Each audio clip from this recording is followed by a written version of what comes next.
मौजूद हैं। प्रधानमंत्री नरेंद्र मोदी वहां पर दिखने लगे हैं। राष्ट्रीय सुरक्षा सलाहकार अजीत डोभाल भी वहां पर दिखाई दे रहे हैं। उसके अलावा विदेश मंत्रालय के कई सारे अधिकारी वहां पर मौजूद हैं। हितेश, प्रधानमंत्री बोलना शुरू करें, इस बीच में हम बातचीत जारी रखते हैं। आप ये देखिए कि प्रधानमंत्री वहां पर हैं ताशकंद में, और ताशकंद की हम बात करें तो ताशकंद, अगर भारतवासियों से आप पूछें कि ताशकंद आपको कैसे याद है, तो कहेंगे कि लाल बहादुर शास्त्री। मुझे लगता है कि 65 के बाद जो 50 बरस की पीड़ा थी, उसने ताशकंद का जो जियो टैग था एक बड़ी दर्द भरी यादों के साथ भारतीय मानस में लगा दिया था। और उन यादों के बजाय ताशकंद अच्छी वजहों से भारतीय इतिहास में अंकित हो, उसका एक बड़ा मौका है। लेकिन उन यादों को हम, ठीक है वो यादें अच्छी नहीं थी, लेकिन कहीं ना कहीं पाकिस्तान को पीछे हटना पड़ा, भारत को अपना प्रभुत्व दिखाने का टाइम मिला। निश्चित ही ये अच्छी बातें हैं, और हमें कि पाकिस्तान को पीछे हटना पड़ा, ये हमें अच्छा महसूस कराती हैं। परंतु वैश्विक परिदृश्य में 65 की लड़ाई को कहते हैं कि एक ऐसी लड़ाई जिसे दोनों ही पक्ष जीता हुआ कहते हैं। मैं मानता हूं कि भारत की उसमें भारत का अपर हैंड था, भारतीय सेनाएं आगे गईं, परंतु कहीं ना कहीं जो रणक्षेत्र में लड़ाई जीती गई थी, कागजी हेरफेर और टेबल पर भारत को कहीं ना कहीं उसमें कष्ट का सामना करना पड़ा, गच्चा खाना पड़ा और पीछे आया। तो बिल्कुल हम बातचीत जारी रखेंगे। हम दर्शकों को बता दें कि ये दृश्य आप देख रहे हैं, प्रधानमंत्री नरेंद्र मोदी का वहाँ पर स्वागत किया जा रहा है, और उज़्बेकिस्तान की राजधानी ताशकंद में इस वक्त प्रधानमंत्री नरेंद्र मोदी मौजूद हैं, और अब से कुछ ही देर में वहाँ पर वो संबोधित भी करेंगे। इंडोलॉजी यानी कि भारतीयता का ज्ञान जो लोग लेते हैं, भारत की जो विभिन्न पहलू हैं, भारत के विभिन्न तत्व हैं, उसका ज्ञान जो लोग लेते हैं, उस ज्ञान को इंडोलॉजी कहा जाता है। और उज़्बेकिस्तान, ताजिकिस्तान, कजाकिस्तान, इन देशों की बात करें, मध्य एशिया की बात करें, तो वहाँ पर भारतीय ज्ञान को लेने वालों की कमी नहीं है। हिंदी सीखने वाले कई सारे लोग वहाँ पर हैं। हम आपको लगातार वहाँ से खबरें दिखा रहे हैं कि वहाँ पर योग के टीचर 10-10, 15-15 साल से वहाँ पे मौजूद हैं। कुछ देर पहले हम हमारे संवाददाता राहुल गुप्ता की एक खबर दिखा रहे थे, वो बता रहे थे कि 10 साल से वहाँ पर तमिलनाडु के एक योग के टीचर वहाँ पर मौजूद हैं। हमारे संवाददाता सिद्धांत हमारे साथ इस वक्त बने हुए हैं। सिद्धांत, बताइए क्या कुछ वहाँ पर चल रहा है, कितना उत्साह है और किस तरह से प्रधानमंत्री मोदी का स्वागत किया जा रहा है? जी चंद्रशेखर, काफी उत्साह है। प्रोग्राम जो अभी जो कम्युनिटी रिसेप्शन है वो बस शुरू ही हुआ है। प्रधानमंत्री नरेंद्र मोदी जो आमिर तैमूर हॉल है, यहाँ पे होटल इंटरनेशनल में जहाँ पे वो रह रहे हैं, वहाँ पर अभी प्रधानमंत्री आए हैं, अभी उनका स्वागत किया गया है। तो अभी हम बहुत सारे रंगारंग कार्यक्रम देख पाएंगे। अभी कथक का भी एक शो होने वाला है, और जैसे मैं रिपोर्ट भेज ही रहा हूँ, तो इस पूरे कार्यक्रम की बहुत दिनों से रिहर्सल हो रही थी, काफी ज्यादा रिहर्सल, और कार्यक्रम हिंदी में है। और यहाँ पे पुराने हिंदी गाने काफी आपको सुनने को शायद मिले, जैसे राज कपूर के गाने मेरा गीता है जापानी, और ये एक फेमस सॉन्ग है यहाँ पर। और अगर आप आसपास भी जाए ताशकंद में, कोई थोड़ा मसला नहीं होगा, क्योंकि लोग हिंदी जानते हैं, समझते हैं, हिंदी गाने आपको सुनने को मिलेंगे, काफी हिंदी मूवीज देखते हैं। तो जो आज का प्रोग्राम है वो आप अभी थोड़ी देर में बस शुरू ही होने वाला है। प्रधानमंत्री नरेंद्र मोदी इंडियन डायस्पोरा को एड्रेस करेंगे, एक उनका हॉल मांग रहा है जहाँ जाते हैं, वहाँ इंडियन डायस्पोरा से मिलते हैं। उसके बाद वो शास्त्री पूर्व प्रधानमंत्री लाल बहादुर शास्त्री जी जो यहाँ ताशकंद में आए थे, ताशकंद समझौते के टाइम पर अनफॉर्चुनेटली उनके बाद उनका डिमाइस हो गया था एक हार्ट अटैक की वजह से। तो उनकी यहाँ बस किया, और यहाँ के लोग उनको अभी भी याद करते हैं। और उसके बाद एक मॉन्यूमेंट है, national monument of independence humanism, वहाँ पे जाएंगे, और करीब 11-15 इंडियन स्टैंडर्ड टाइम से वो यहाँ से निकल जाएंगे ताशकंद से, और अस्ताना जाएंगे, की जो कैपिटल है। तो उनका दूसरा पड़ाव शुरू होगा। सेंट्रल एशिया का पूरा जो टूर है, पहला जो आप देख सकते 2 दिन से काफी सारे कार्यक्रम हो रहे हैं, जहाँ के राष्ट्रपति से मिले, प्रधानमंत्री से मिले, काफी सारी एग्रीमेंट साइन हुए इकोनॉमिक्स और अनेकों चीजों में। सिद्धांत, ये बताइए कि हम हितेश शंकर हमारे साथ यहाँ पर हैं, उनसे लगातार बातचीत कर रहे हैं कई पहलुओं पे, लेकिन आप अर्थ जगत की खबरों पे बहुत नज़दीक से नज़र रखते हैं। ये बताइए कि प्रधानमंत्री की जो उज्बेकिस्तान यात्रा है, इससे भारत और उज्बेकिस्तान के बीच जो व्यापारिक संबंध हैं उसमें क्या कुछ नया मोड़ आया है? जी हाँ, आर्थिक संबंधों की बात है। कल शाम को जो खूबसूरत जो प्रेसिडेंशियल पैलेस है, वहाँ पे प्रेसिडेंट शाम करीमोव के साथ उनकी जो रिस्ट्रिक्टेड मीट हुई थी, उसके बाद डेलीगेशन लेवल टॉक्स हुई थी, तो बहुत सारे मसले आए थे, पर उनमें से डोमिनेंट मसला था ट्रेड और टेररिज्म था। पर ट्रेड भी एक बड़ा मसला था, उस पर बात करी उन्होंने काफी हद तक। यहाँ पे काफी ज्यादा हिंदुस्तानी फार्मा कंपनी मौजूद है, तो उसको लेकर ट्रेड पे काफी एम्फेसिस दिया गया। प्रधानमंत्री ने इन्वेस्टर्स इंडिया में आए कि इंडिया ग्रोइंग इकोनॉमी है, उसमें इन्वेस्ट करें। और जहाँ तक जो उज्बेकी प्रेसिडेंट हैं, उन्होंने इंडिया की इकोनॉमी को काफी सराहा। उन्होंने कहा कि इंडिया की इकोनॉमी अभी भी ग्रो करिए।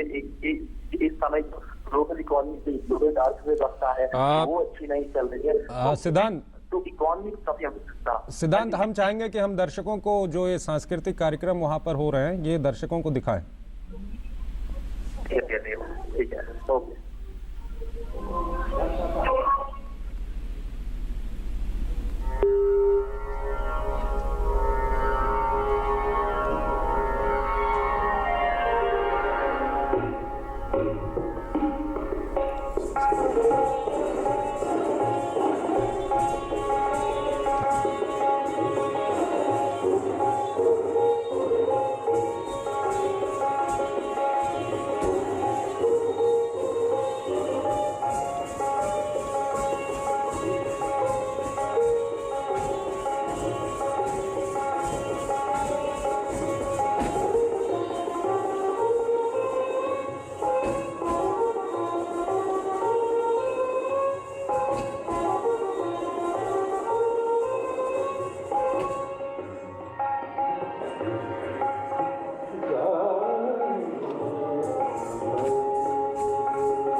Hindiston otasi sanalmış Janob Mahatma Gandhi va sobiq bosh vazir Janob Lal Bahodir Shastriga bag'ishlangan qo'shiqni ijro etadilar.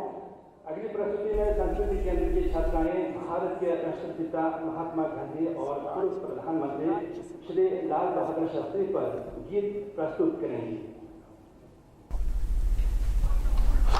तो अभी आप देख रहे थे सांस्कृतिक कार्यक्रम जिसमें आपने भारत का कथक और उज़्बेक नृत्य दोनों का एक तरह का अमलगम वहां पर देखा। अब वहां पर दूसरा कार्यक्रम प्रस्तुत होने जा रहा है, आइए देखते हैं।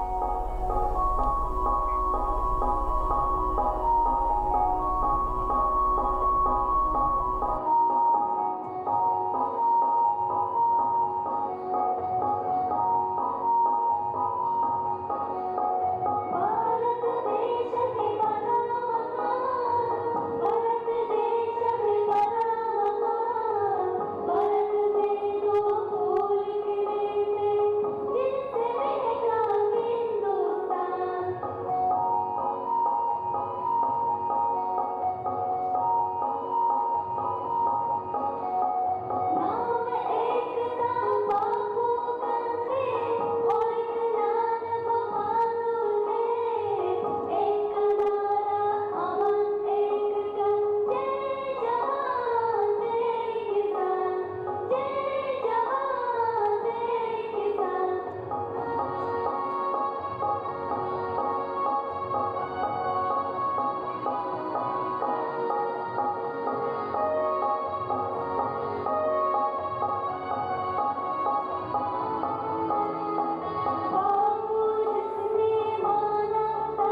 अभी आप देख रहे थे एक गीत प्रस्तुत किया गया था जिसमें उज़्बेक और हिंदुस्तानी दोनों कलाकार थे और ये गीत कहीं न कहीं जो भारत के पूर्व प्रधानमंत्री लाल बहादुर शास्त्री थे उनकी याद में ये गीत वहाँ पर प्रस्तुत किया गया था।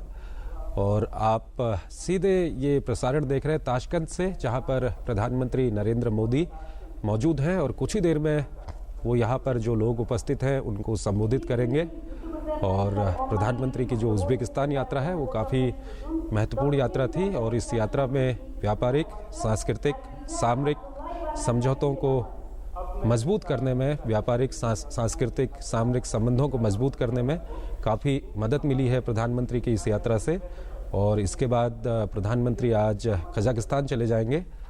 दरअसल प्रधानमंत्री 5 मध्य एशियाई देशों की यात्रा करेंगे और उसके बाद रूस की यात्रा में भी वो जाएंगे।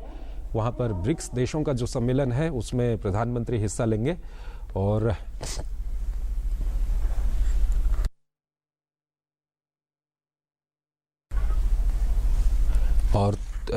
कुछ ही देर में प्रधानमंत्री जब लोगों को संबोधित करेंगे तो हम आपको दिखाएंगे कि प्रधानमंत्री वहाँ पर क्या कुछ कह रहे हैं। हितेश, आपने जो अभी देखा कि जिस तरह से वहाँ पर जो सांस्कृतिक कार्यक्रम प्रस्तुत किए गए वो अपने आप में दिखाते हैं कि भारत और उज़्बेकिस्तान के संबंध किस तरह से हैं।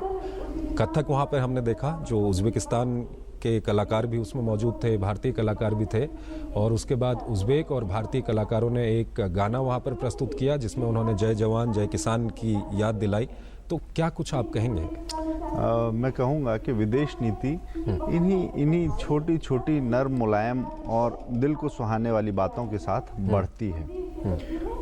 इसमें राजनीतिक कटुता या सीधी बातों की जगह नहीं होती और बड़ी नफासत से, नपे तुले अंदाज में ये बढ़ती है। तो मैंने जो अभी देखा इसने मेरी जिज्ञासा बढ़ा दी है। अच्छा। मैं विदेश विभाग के आला अफसरों के चेहरे की रौनक देख रहा हूँ, उसके साथ इस कार्यक्रम का संयोजन देख रहा हूँ। 2 संस्कृतियों के सम्मेलन को दर्शाते हुए एक फ्यूजन, ये कूटनीतिक फ्यूजन को सांस्कृतिक फ्यूजन के तौर पर, सांस्कृतिक सम्मेलन के तौर पर प्रस्तुत करते हो, चाहे कथक के साथ उज़्बेकी नृत्य की प्रस्तुति हो, चाहे उस संगीत का मेल हो, चाहे ये एक ऐसा गाना जो हम 2 अक्टूबर पर सुनते हुए बड़े हुए हैं, राष्ट्रपुरुष 2 महात्मा गांधी और लाल बहादुर शास्त्री जी की बात करते हुए इस गाने को सुनते हुए बड़े हुए। ताशकंद से आज ये गाना सुन के अच्छा लगा।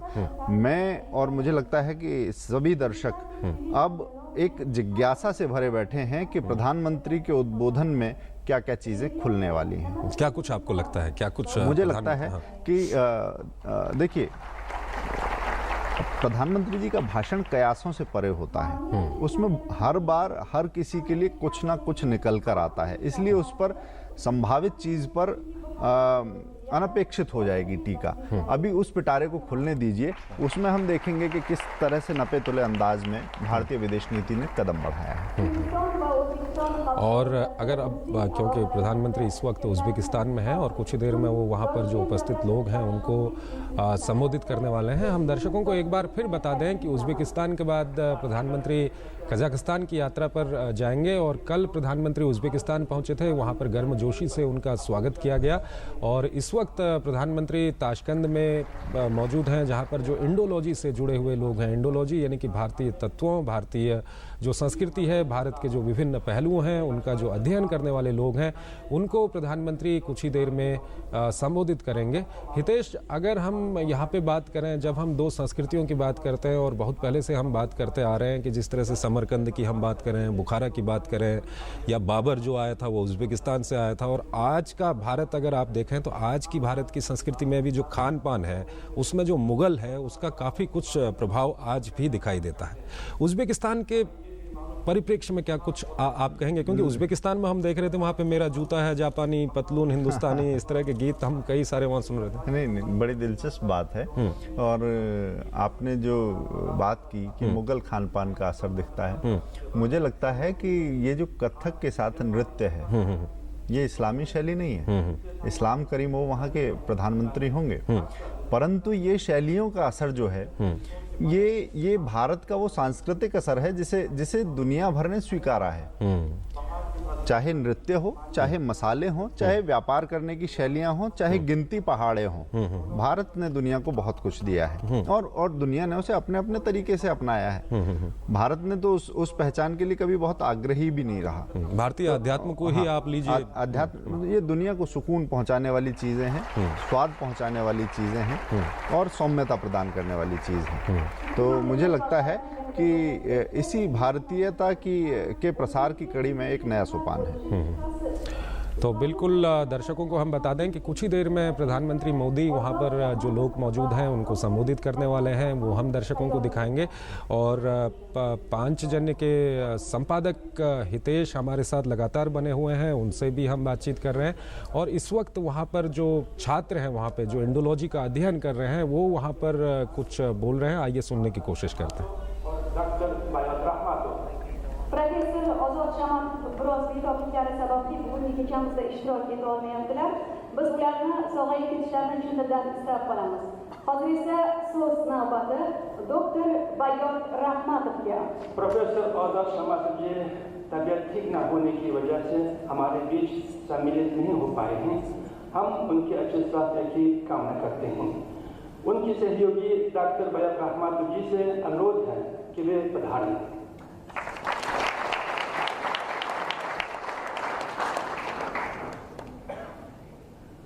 माननीय प्रधानमंत्री जी, और पिछले कुछ दिनों में हमने देखा कि प्रधानमंत्री जहां जहां जाते हैं उनके साथ अधिकतर राष्ट्रीय सुरक्षा सलाहकार जो अजीत डोभाल हैं वो उनके साथ मौजूद होते हैं। और एक बार हम फिर आना चाहेंगे, सांस्कृतिक बातें हमने की, एक बार हम सामरिक जो स्थिति है, सामरिक जो संबंध है उस पर आना चाहेंगे। और काफ़ी ये कहा जा सकता है कि एक हार्ड टॉक्स तो हैं ये, लेकिन किस तरह से आप इन सामरिक संबंध? देखिए, मैं इसे जैसा मैंने कहा था कि विदेश नीति अपने आप में कोई परिपूर्ण चीज नहीं होती, और वो परिपूर्ण तब तक नहीं होती जब तक उसमें अर्थ के तत्व, सामरिकता के तत्व और रणनीति शामिल नहीं होती। तब तक विदेश नीति नहीं बनती, तब तक विदेश नीति शब्द का कोई अर्थ नहीं। विदेश का अर्थ जो अपने देश से बाहर और हमारे देश के हितों को प्रभावित करने वाली नीति और अपने हितों का प्रसार, ये विदेश नीति की एक मोटी मोटी व्याख्या हो सकती है, मोटी समझ हो सकती है। तो ऐसे में राष्ट्रीय सुरक्षा सलाहकार की उपस्थिति और विदेश मंत्रालय के चौकस, सतर्क, चमकते हुए चेहरों की जो मौजूदगी है वो देश को आशा देती है। लगता है कि बहुत कुछ जितना पन्नों पर लिखा जाएगा उससे ज्यादा मनों में समझ बनेगी। तो ये उस समझ बनाने का एक सेतु है, और मुझे लगता है कि ये रिपोर्टिंग से परे की चीजें हैं और सारी चीजें कथक और नृत्य से सामने नहीं आती हैं। मगर ऐसे में जो एक आपसी समन्वय स्थापित होता है वो देश के लिए दीर्घकालीन तौर पर लाभदायक सिद्ध होता है। यहाँ पे एक चीज और है, पता नहीं कितना आप मेरे से इसका इत्तेफाक रखेंगे या लोग इत्तेफाक रखेंगे नहीं रखेंगे। पिछला हम अगर एक दशक से ज्यादा का जो समय देखें और हम चले जाएं शीत युद्ध के समय में, तो शीत युद्ध के समय में ये जो अधिकतर देश हैं जहां आज मध्य एशिया के देशों में प्रधानमंत्री गए, ये कहीं ना कहीं रूस के साथ थे। यूएसएसआर उस वक्त इनको बोला जाता था। और भारत के साथ उस वक्त के यूएसएसआर के संबंधों को हम देखें तो वो काफी मजबूत थे एज कम्पेयर टू अमेरिका। लेकिन पिछले 1-1.5 दशक की अगर हम बात करें तो कहीं ना कहीं जो प्रो अमेरिकन होने की कोशिश है, वो हालात ने हमको प्रो अमेरिकन बनाया है या क्या कुछ? नहीं, मैं इससे, आपने कहा कि सहमत होंगे या असहमत होंगे, मैं इस बात से इत्तेफाक नहीं रखता। पिछले 1 दशक की आपने बात कही है, उससे इत्तेफाक रखना पड़ेगा कि हम निरपेक्ष होते हुए भी अमेरिका के करीब दिखने लगे थे। हम थे निरपेक्ष, हम निरपेक्ष होने का दावा करते थे। अच्छा, परंतु हमारी व्याख्या विदेश में और दुनिया में प्रो अमेरिकन या अमेरिका के करीबी के तौर पर होने लगी थी। परंतु आप यही देखिए, ये वही अमेरिका था जिसने हम पर बड़े प्रतिबंध लगाए थे, और रूस के टूटने ने इस दुनिया को नई तरह की व्याख्याएं दी हैं। विदेश नीति किसी एक देश की नहीं, खाली रूस की, पूरी दुनिया की विदेश नीति नई तरह से बातचीत को हम जारी रखेंगे। प्रधानमंत्री नरेंद्र मोदी शायद अब कुछ ही देर में वहां पर लोगों को संबोधित करेंगे। उनका औपचारिक स्वागत वहां पर इस वक्त किया जा रहा है। आप ये सीधे दृश्य देख रहे हैं ताशकंद से, जहां पर इंडोलॉजी से जुड़े हुए जो लोग हैं वो वहां पर मौजूद हैं। उसके अलावा भारत और उज़्बेकिस्तान के सांस्कृतिक संबंधों को मजबूत करने में जिन जिन लोगों का योगदान है वो वहां पर मौजूद हैं। इस वक्त आप देख रहे हैं कि प्रधानमंत्री को एक भेंट दी जा रही है उज़्बेकिस्तान की ओर से, और हितेश शायद ये कोई सीडी है जो प्रधानमंत्री को दी गई है। जी नहीं, एक किताब है जो प्रधानमंत्री को दी गई है। अभी ब्यौरे का इंतजार है, इसमें अभी आप और मैं कयास ही लगा सकते हैं। बिल्कुल। चलिए आइए आप सुनते हैं कि प्रधानमंत्री मोदी वहां पर क्या कुछ कहते हैं।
प्रधानमंत्री जी, उपस्थित सभी वरिष्ठ महानुभाव और उज़्बेकिस्तान में भारत की महान परंपरा, संस्कृति और उज़्बेकिस्तान की महान संस्कृति और परंपरा के बीच आदान प्रदान करना, एक सेतु बनाना,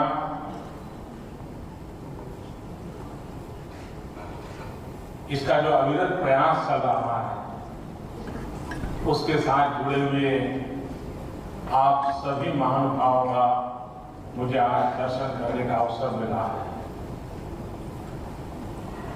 Уважаемый премьер-министр Узбекистана, уважаемые гости, все, которые присутствуют сегодня в зале, и все те, которые связаны уже с давних пор в работе увеличения и укрепления связей между Индией и Узбекистаном, связи, которые связывают великую традицию и культуру Индии с великой традициями и культурой Узбекистана, которые строят моста, которые постоянно работают в этой области и с которыми у меня есть сегодня честь здесь встретиться.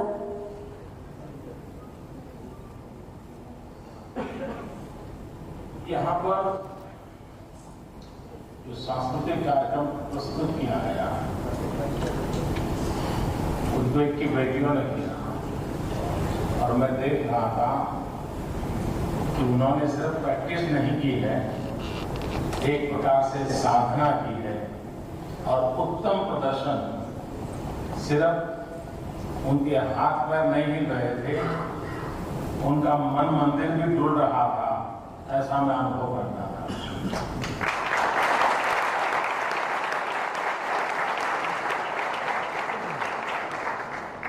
Сегодня перед нами был представлен индийский танец.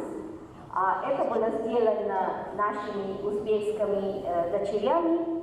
И я видел, что это было не только, что они делали хорошую упорную практику, но можно сказать, что они даже молились. Это как перед Богом, они так с таким большим, так много и косвенно они это изучали. И я видел, что это не только их руки и ноги, которые двигались, но в этот танец они вложили даже свои умы, свои души.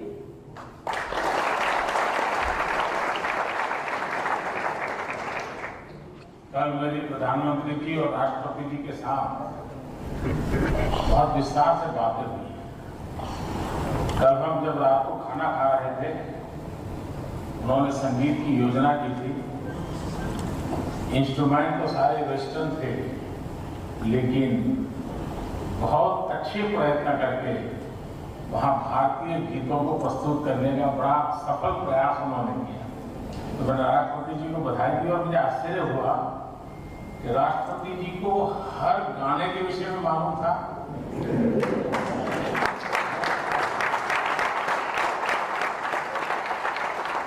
कौन सा गीत बजाया जाएगा वो पहले से बताते थे। फिर उन्होंने मुझे गर्व से कहा और प्रधानमंत्री जी ने भी कहा कि हम हमारे यहाँ सभी गांवों में संगीत स्कूल का आग्रह रखते हैं। कुछ मात्रा में हमने पिछले 5 साल में संगीत स्कूल शुरू किए हैं और आगे भी हम संगीत स्कूल को बढ़ाने वाले हैं। और ये भी बताया कि भारतीय संगीत के प्रति सबकी रुचि बहुत बढ़ रही है और संगीत के माध्यम से संस्कार करने का एक हम प्रयास कर रहे हैं। अगर युद्ध से मुक्ति चाहिए तो संगीत व्यक्ति को कभी भी हिंसा की ओर जाने नहीं देता है। ये बातें कल मुझे राष्ट्रपति जी से सुन करके बहुत ही आनंद हो रहा है।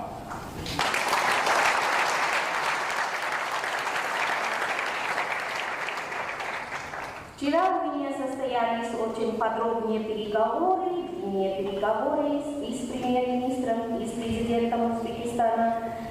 Президент Узбекистана угостил меня это на ужине, там у нас там тоже были длинные разговоры, играла там музыка. Был оркестр, и не учитывая то, что, несмотря на то, что все музыкальные инструменты были западными, но они играли прекрасную индийскую музыку тоже. И это было отрадно отметить, что они так красиво, так прекрасно играли индийскую музыку. И президент Узбекистана уже перед каждой мелодией мне рассказал, какая это мелодия, он все знал. То есть все, что они играли, он обо всем знал. Также мне рассказали, как по плану государства за последние 5 лет они уже открыли много музыкальных школ в сельских районах, и дальше тоже есть планы для расширения этих школ. И они сказали, также мы разговаривали также о том, что как любят индийскую музыку здесь, в Узбекистане, и это все больше и больше становится популярным. И президент также говорил, что через музыку стараются, чтобы был мир, и музыка именно то средство, которое приводит человека к любви, отводит его от насилия, и там, где есть музыка, не бывает войны. И это было очень приятно слушать это.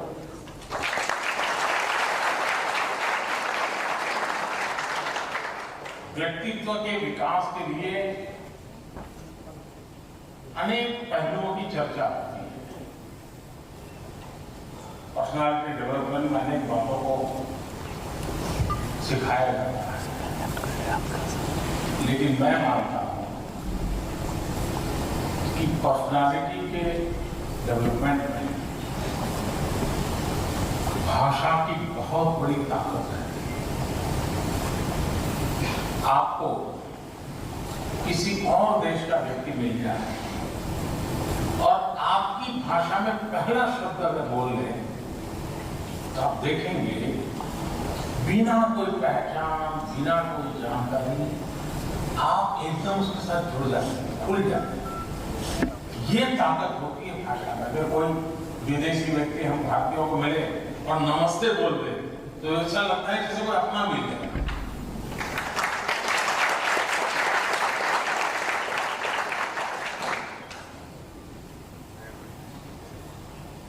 Вот теперь изучается развитие личности во многих институтах, есть разные переговоры, есть много мыслится о том, как можно развивать личности. Но я считаю, что язык играет очень мощную роль в развитии личности. Например, если вы встречаете человека из другой страны, а он вам скажет одно слово в вашем языке, сразу, не зная его, вы о нем ничего не знаете, но сразу чувствуете такие связи близости, братские связи с этим человеком. Если кто-то к нам подходит и говорит «намасте» на нашем языке, сразу такое чувство дружбы возникает в душе.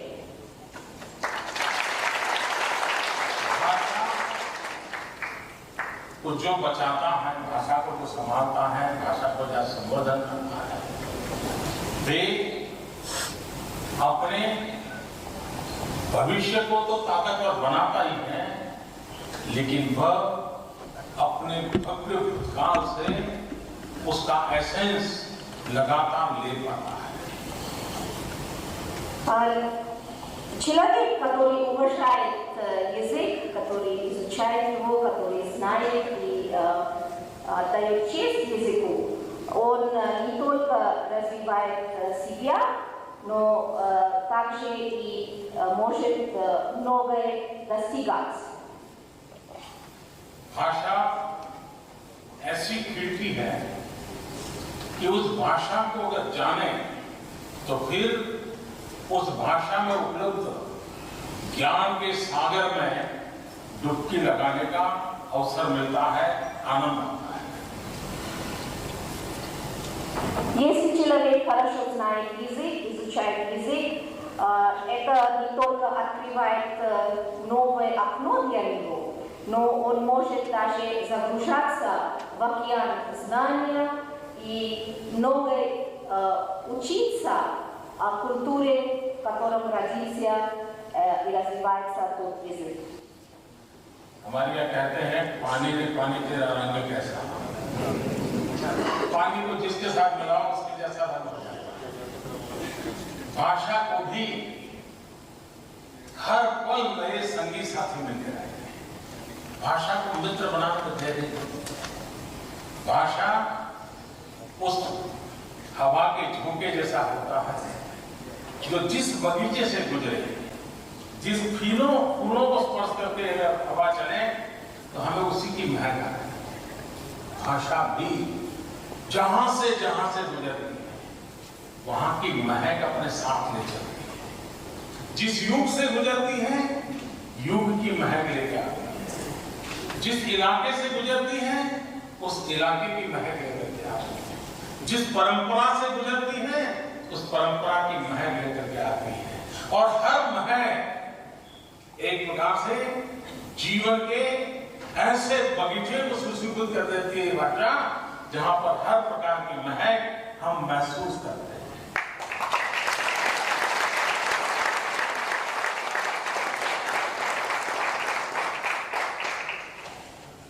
У нас есть такая пословица, что вода это не имеет свою личность, а может сливаться и принять на себя цветы того же другого вещества, с которым это разбавляется. Это значит, что и язык имеет такое качество, и очень легко дружиться с языком, и язык сам очень легко дружится с другими. Если язык это как ветер, если он проходит, дует через сад, то он принимает запах этого сада, этих цветов.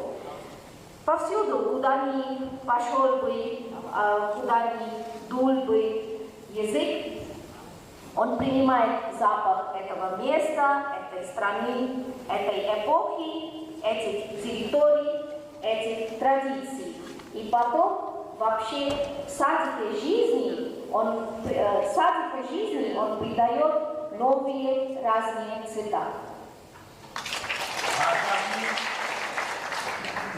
आर्थिक स्थिति के साथ सीधा सीधा नाता है।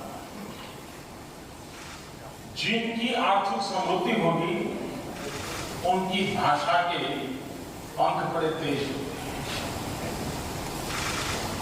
दुनिया के सारे लोग उस भाषा को जानना चाहते हैं, समझना चाहते हैं, क्योंकि आर्थिक व्यापार के लिए सुविधा होती है, आर्थिक अधिष्ठान बन जाती है भाषा।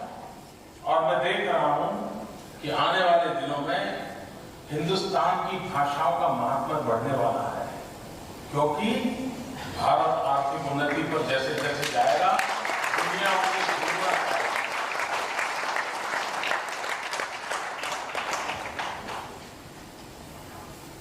Есть очень тесная связь между экономической обстановкой и уровнем экономического роста и языком. Если есть хорошее и быстрое экономическое развитие, то язык этого места имеет большую силу. Все хотят изучать этот язык, потому что это помогает развивать свою экономику, помогает в торговле. И я вижу, что в будущем важность индийского языка будет только расти, потому что как развивается экономика Индии, все захотят изучать индийский язык.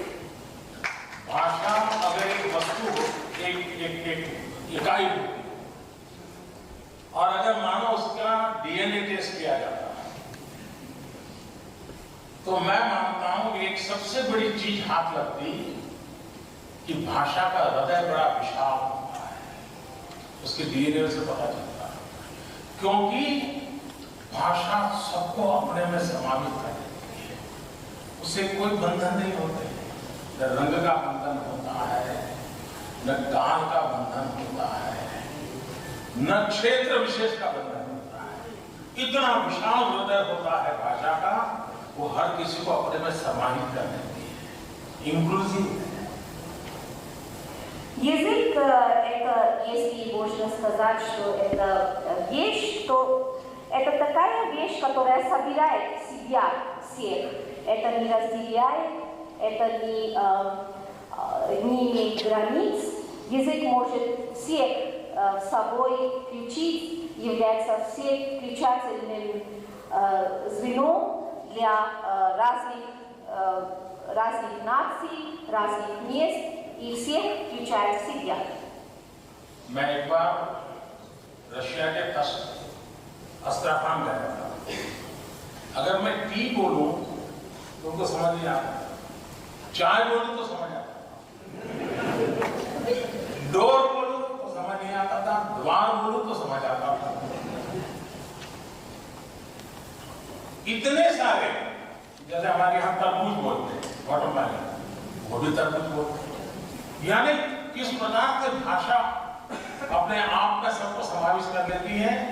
आपके यहां भी अगर किसी को दुतार बजाता है तो हमारे यहाँ सितार बजाता है, आपके यहां कोई तंबूर बजाता है तो हमारे यहाँ तानपुरा बजाता है, आपके यहां कोई नगाड़े बजाता है तो हमारे यहाँ नगाड़े बजाता है। कितनी समानता है। इसका कारण है कि भाषा का हृदय विशाल है, वो हर चीज को अपने में समाहित करती है। И вот я вам расскажу. Я ездил в Россию, в Астрахань, а там, если я попросил бы на английском языке «ти», то никто меня не понял. А когда я говорил «чай», а у нас в языке хинди говорят «чай», все меня поняли. Если я говорил «дор» на английском, никто меня не понял. Но если я говорил «двор», это на языке хинди, то все меня поняли. Это по-русски это дверь. И, например, еще есть это Арбуз на английском это watermelon, а у нас на языке хинди говорят тарбуз. Так что мы видим так много схожестей между разными языками, и это все нас связывает. А у вас здесь, это вы говорите, играете на дутаре, а мы на ситаре. Вы на тамбуре, а мы на тамбуре. Вы на нагаре, а мы на нагаре. Так мы видим, что так много общего в наших обществах, в наших жизнях. А это все через язык, это именно язык нас связывает, у языка большая душа, большое сердце.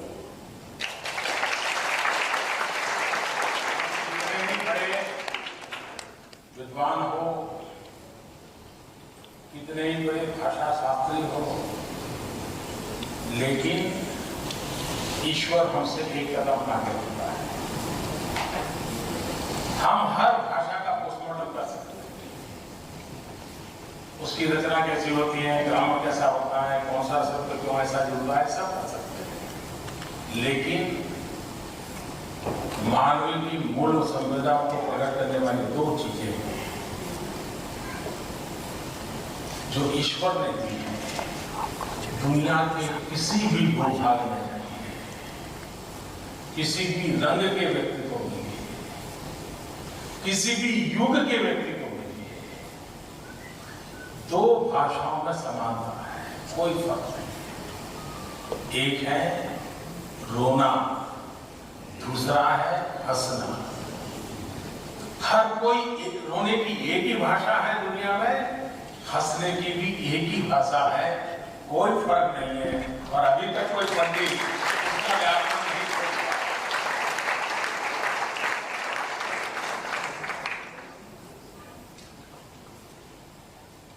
Несмотря на то, насколько много изучает язык любой ученый, любой лингвист, но все равно Бог идет шаг перед ними.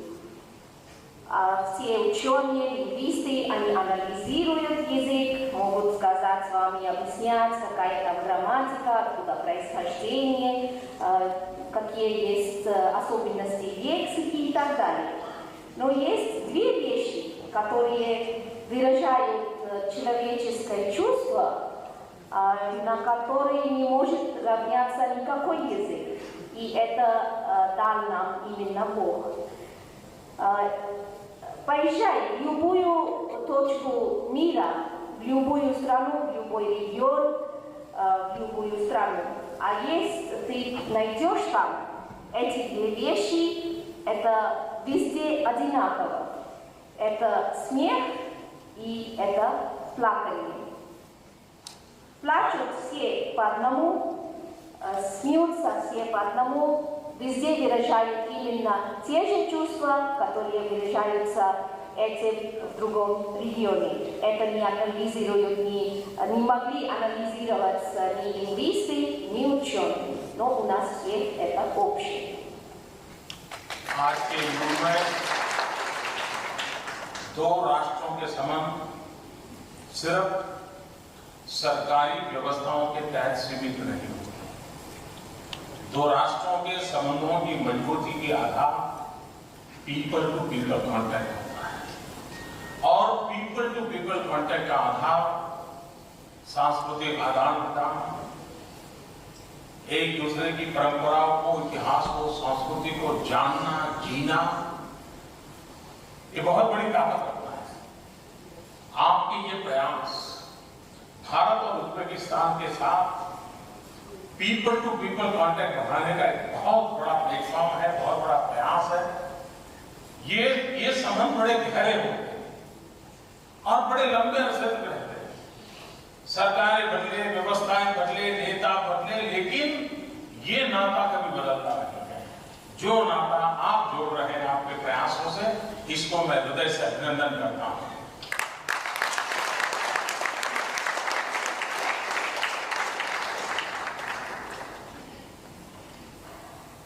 Создаются связи между двумя государствами, между двумя странами, это на высоком уровне, на высоких правительств, на высоких государствах. Но это только одна часть, а главное это то, что связывает двух народов. Это контакты между народами, это намного более важным, это связывает и традиции, и культуру, и искусство двух стран. Люди, народы двух стран изучают культуру друг друга, они видят, как они живут, они осваивают другую культуру.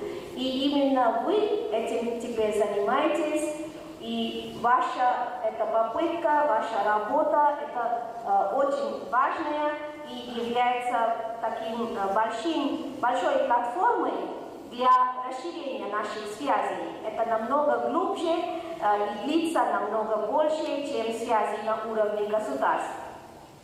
Власти могут изменяться, правительства могут изменяться, но то, что вы делаете, это работа на уровне народов.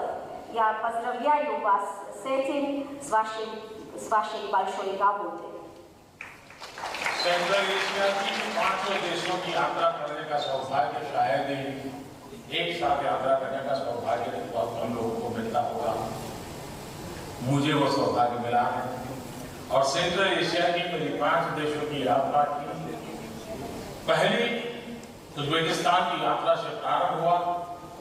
ये मेरा एक सार्वजनिक रूप से इस यात्रा का आखिरी कार्यक्रम है। मैं बड़े संतोष और गर्व के साथ कहता हूं कि यात्रा बहुत ही सफल रही है, लंबे अरसे तक सुफल देने वाली यात्रा रही है और आने वाले दिनों में भारत और उज्बेकिस्तान के आर्थिक सामरिक संबंध और गहरे होते जाएंगे, जो दोनों देशों को ताकत देंगे, इस रीजन को ताकत देंगे और इस रीजन के साथ भारत मिलकर के मानव जाति के कल्याण के लिए, सामान्य मानव के सुख के लिए उत्तम से उत्तम काम करते रहेंगे। इस विश्वास के साथ मैं फिर एक बार उज्बेकिस्तान के राष्ट्रपति जी का, प्रधानमंत्री जी का, यहाँ की जनता जनार्दन का और इस समारोह में इतना उत्तम कार्यक्रम बनाने के लिए मैं आप सबका अभिनंदन करता हूँ। और जो शब्दकोश का निर्माण हुआ है, वो शब्दकोश आने वाले दिनों में नई पीढ़ियों को काम आएगा। आज टेक्नोलॉजी का युग है, इंटरनेट के द्वारा ऑनलाइन हम लैंग्वेज सीख सकते हैं, हम सुनकर के भी लैंग्वेज सीख सकते हैं, ऑडियो सिस्टम से सीख सकते हैं। एक प्रकार से आज अपनी हथेली में विश्व को जानने, समझने, पहचानने का आधार बन गया है। मुझे विश्वास है कि आने वाले दिनों में हमारे ये सारे जो प्रयास चल रहे हैं, इसमें टेक्नोलॉजी जुड़ेगी और टेक्नोलॉजी के माध्यम से हम खुद ऑडियो सिस्टम से भी अपनी भाषाओं को कैसे सीखें, ऑडियो हो, विजुअल हो, रिटन टेक्स्ट हो, एक साथ सभी चीजें होगी तो पिकअप करने में बड़ी सुविधा रहती है। उसकी दिशा में भी आवश्यक जो भी मदद भारत को करनी होगी, भारत अवश्य मदद करेगा।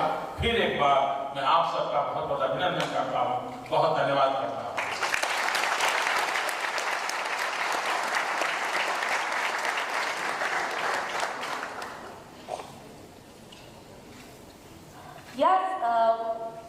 Как вы знаете, я езжу в 5 стран Средней Азии. Моя поездка в 5 стран этого региона. Это, я думаю, что мало кто имел возможность провести и выполнить такую поездку. А мне повезло, я езжу в 5 стран этого региона. Я начал свою поездку из Узбекистана. И это было, конечно, очень продуманный шаг, и сегодня я здесь присутствую. Это последнее мое общественное такое мероприятие, и я хочу вам сказать, что это отрадно отметить, что это было большое удовольствие. Я очень удовлетворен, и я горжусь тому, что я заканчиваю мой визит в Узбекистан, который был очень успешным. Я думаю, что это будет на длинный период в будущем давать нам прекрасные результаты. Мы будем в будущем развивать и наши экономические связи, стратегические, и более близкими станут наша культура. Все это углубление наших связей даст больше силы и нашим двусторонним отношениям, и вообще отношениям между Индией и этим регионом. И если мы можем, и когда мы будем вместе работать, это будет на благо всего человечества. Я еще раз хочу от души поблагодарить президента Узбекистана, премьер-министра Узбекистана, народа Узбекистана за такую прекрасную программу моего визита. Сегодня мы здесь включили узбекский и хинди слова. Я думаю, что это поможет новому поколению изучать наш язык. Я думаю, что скоро мы свяжем также технологию с этим. Сегодня без технологий, без интернета никуда не деваться. Мы можем изучать языки через интернет. И можем слушать через аудио, через видео. То есть весь мир в наших руках. Ты можешь, сидя у себя дома, узнать все обо всем мире. И в наших попытках, я думаю, что мы свяжем и технологию, и Индия готова всяческим образом помогать вам в этих попытках. Я хочу еще раз очень вас поздравить вас с этими вашими попытками и от души благодарю вас. Спасибо.